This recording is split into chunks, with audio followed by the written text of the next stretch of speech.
Sir पहले तो बताएं, इम्तियाज़ मीर पे हमला हुआ है, कितने हथियारबंद थे, क्या अपडेट?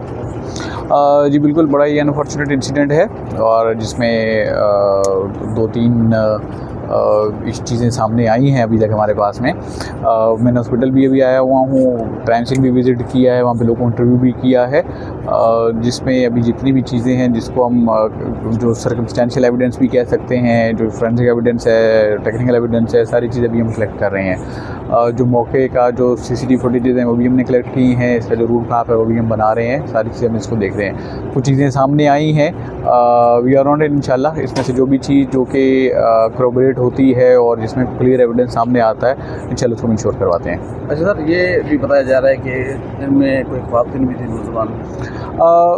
अभी तक सरेदस्त इसमें ऐसी कोई चीज़ जिसको हम कहें कि कोई corroborate हो रही हो, वो अभी तक वो नहीं है। हाँ, एक बच्चे की स्टेटमेंट इस तरह से ज़रूर आई थी, लेकिन जब तक उसको हम ऑकुलर एविडेंस से कंफर्म नहीं कर देते, ऐसी कोई चीज़ सरेदस्त कहना कबल अज़ वक्त है। और मैं उसको कहूँगा कि वो मतलब एक क्या सराई मामूली एक चीज़ ज़रूर हो सकती है। कितने कॉल वगैरह मिले होंगे? जी अभी हमें मौके से एज ऑफ नाउ जो है हमें 2 कॉल मिले हैं। टीम इसको इन्वेस्टिगेट कर रही है, पूरा एरिया सर्च कर रही है।